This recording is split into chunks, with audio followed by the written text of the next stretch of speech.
Let's talk about the HBCU. This is how we do. All right, been a big week in black college football, and I'm here for it. And I will tell you why. But let's start with this. The number one recruit in the country, Travis Hunter, decided to sign with Jackson State. Okay, Travis Hunter became the number one recruit after Quinn Ewers reclassified. You'll know this. But look at this man. He can play both ways. He's a Charles Woodson type. All right. When you watch this man play football, there's one play in particular that I need you to see where you just be like, oh yeah, I get it now. He's 7'11". He's always open. Look at this child. Just look, oh my God. You see him go up and get that. That's ridiculous. And he's pointing saying, see, I'm down. I'm in here. Nah, I'm here for Travis Hunter, who also on Tuesday decided to try to shift the spotlight back to HBCUs, talking about, hey, where my grants at? Look at throwback. Okay, yeah. Hey, he signed with Deion Sanders, who is not just prime time, but the best cornerback of all time. And I love what Deion had to say about securing the commitment and flipping it from Florida State, which, by the way, is not his alma mater. I'll get there in a second. He said, no, we didn't flip Travis Hunter. We just came to get what was ours. Yo! Like, that's the energy I want from Coach Prime. That's the whole energy. Bottle that. Chug it. You're going to need it to get us through, right? But y'all should also know Deion Sanders, he didn't graduate from Florida State. He graduated from Talladega? Yeah, Talladega. Not Tougaloo. I almost put that man in Tougaloo. Man, Talladega fans going to be so upset with me. Now, he used all that energy that he got from being the greatest of all time in the NFL to becoming a pretty doggone good offensive coordinator in high school, taking over head coach Jackson State, and then went to recruiting because he is Coach Prime. So at Jackson State, 2021, they finished 11-2, but here's what I think you need to know. They had 12 Power 5 transfers in his first season at Jackson State. 9 of those were from the vaunted SEC, all right? 8 of those were blue chip recruits, 4 stars, 5 stars better. One of those, James Houston, already got a nickname of the problem. By the way, HBCU football invented great nicknames. We got Dr. Doom and Robert Brazil. Man, I keep going on here. Look, Coach Prime even goes by that, right? Depending on what function of my job I'm doing, I might call him Coach Prime. I might call him Coach Sanders. I might call him Deion Sanders. But everybody knows what I'm talking about and when I'm talking about it, okay? So they won the SWAC championship, which means they play in the Celebration Bowl against the MEAC champion. Now, the Celebration Bowl is the de facto black college football national championship game, okay? It has functioned like this since 2015. Jackson State got raped by South Carolina State in the Celebration Bowl. Came in there 11-1, left 11-2, handed the national championship to a 7-5 Bulldogs team coached by a legend, quite honestly, in Buddy Poe. South Carolina State wins its first national championship since 2009, and what was believed to be its first outright championship since 1981, forcing red zone turnovers out of Shedeur Sanders, even though it didn't seem like that offense was doing much of anything in the first half. Now, this game means $1 million to each one of those conferences, the MEAC and the SWAC, Southwest Athletic Conference, the Mid-Eastern Athletic Conference, okay? That's a lot of money for both of those conferences, and because they're contractually obligated to play in this game, that means the 2 best teams in black college football, HBCU football, will not play in the FCS playoffs, so the second team in each one of those conferences might get an at-large berth to the FCS playoff. Okay, this year, that was Florida A&M. And this is where it's going to get a little bit dicey. So, Florida A&M and Jackson State played in the Orange Blossom Classic. Not to get too far into the weeds here, but it's one of the great bowl games of HBCU football of all time. The Orange Blossom Classic is a thing.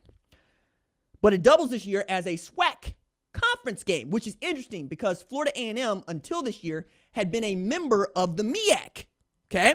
Joining the SWAC, where I would argue they should have always been in the SWAC, but that's neither here nor there. They're playing a conference game against Jackson State. They lost that game 7-6. Okay, Jackson State beat Florida A&M 7-6. Willie Simmons and them hold that L. Later on in the year, Florida A&M plays South Carolina State in a non-conference game, and they beat the hell out of South Carolina State. Okay, Florida A&M finishes the season 9-3. They got a berth to the FCS playoffs. They got beat. They're done. All right. Now we get Jackson State in this championship game against South Carolina State, looking to win a Black College Football National Championship. They lose. South Carolina State won the Black College Football National Championship. The next day, Florida A&M announces on its social accounts that it has won a national championship. How, you might ask? It's a good question. It's a really good question. So the NCAA put up an article where it did its final power rankings for HBCU football, for Black College football. And at the top, it had Florida A&M, mostly on the strength of South Carolina finished 7-5 and Jackson State losing in South Carolina. At the bottom of that article, the NCAA is like, look, this is our opinion. It's not like official or anything. Not the Florida A&M. FAMU said, nah, this is it. This is what we need. This puts us over the top. Now, make sure I'm going to get this right. Florida A&M claims a national title off the strength of the power ranking by the NCAA and a regular season win against South Carolina State. Has a better record than South Carolina State, and beat the team that beat Jackson State, who beat them. Okay. So, SC State won the Black College Football National Championship, but FAMU believes it's the best team in Black College football in the regular season. They're arguing to be the co-champs off the strength of this. Now, for those of y'all that are familiar with PWIs, you might say, sounds real Texas A&M-ish. Sounds real 1945 Oklahoma State-ish. Well, in Black College football, we would tell you it actually happened again in 2019 when NC A&T and FAMU both claimed the national championship. Now, NC A&T, North Carolina A&T, and Hampton left the MEAC to join the Big South Conference. Okay. NC A&T played Big South football this year, so they're not in the MEAC, so they can't, rep the MEAC. Now, what's interesting about that is NC A&T had won like 4 out of the last 6 Black College football national championships. In 2019, they won the Celebration Bowl. But FAMU finished with a record that let them believe, hey, we would have been in the Celebration Bowl if we had not self-imposed a bowl ban. Because they had a better record, but because of NCAA infractions, they self-imposed a bowl ban, so NC A&T got that spot. They claimed the national championship. But I'm saying, if 2012 Ohio State, who went undefeated in a year where FAMU had a loss, by the way, 2019, can't claim a national championship, neither can y'all for the same reasons. Postseason bowl ban. You got to respect it. You can't claim one off of this. But you know what? I'm here for the spice. You know why I'm here for the spice? You know why I'm here for the tea? You know why I've laid this all out for you? Because this week was a monster win for HBCU football, for Black College football. Because people care, right? In a way that they hadn't cared even 2 years ago. We got Eddie George at Tennessee State, right? Which plays in Ohio Valley Conference, another non-HBCU football conference. But still, it's Eddie George, right? It's one of the greatest of all time. We got Deion Sanders coaching Jackson State. We got Willie Simmons and them on the 4-letter network, ESPN, doing their own docuseries, right?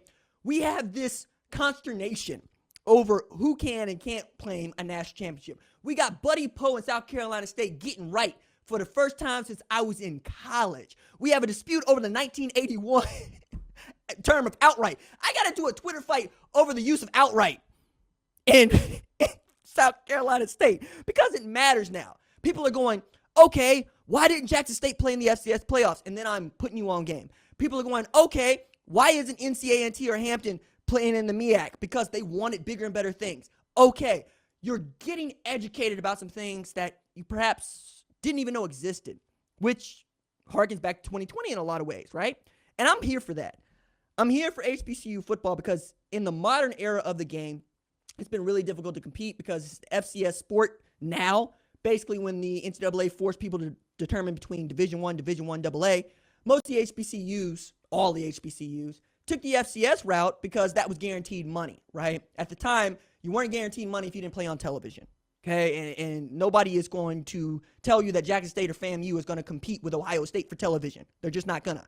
So you took that because you want to keep your football program going and you want to keep your traditions, because between 1940s and the 1970s, HBCU football was putting out some monsters in pro football, right? Like Walter Payton, Robert Brazile, we can keep going. Like 17 of the 22 starters for the 1969 Kansas City Chiefs that won the Super Bowl were from HBCUs, okay? The Buck Buchanan Award, which names the best defensive player in FCS, is named for a Grambling football player. You get what I'm going here? The Freshman of the Year Award is named for Jerry Rice, who played at Mississippi Valley State, right? With the Satellite Express, where he and Willie Totten were putting up 40 a game and 600 a game. Yes, you get what I'm going here. I'm glad that we get to talk about these things. I'm glad these things resonate. I'm glad these things are modern. I'm glad these things fit into a show that I'm doing for a broad and contemporary audience. It's making moves. And I'm going to be here for that because we deserve it. We deserve to see more FCS football. We deserve to see more Power 5 football, for that matter. And we're at a time when Deion Sanders, Travis Hunter, and the like are using their platform and their eyeballs to direct it back to the things that they believe matter. Okay? I choose to tip a cap to that. I choose to not ignore that. And it seems that neither are you, because it's not just a 5-star that went to Jackson State. It's the number 1 player in the country. Now, you can make an argument about Quinn Ewers if you want to, but you missed the point. You missed the point of any 5-star choosing out of high school to go to an HBCU. Now, my only question to y'all is, what you gonna do when Arch Manning commits to an HBCU? It ain't happening, but wouldn't it be cool if it did? Thanks for watching this video, and remember, hit that subscribe button so you don't miss any other videos on the #1 ranked show YouTube channel.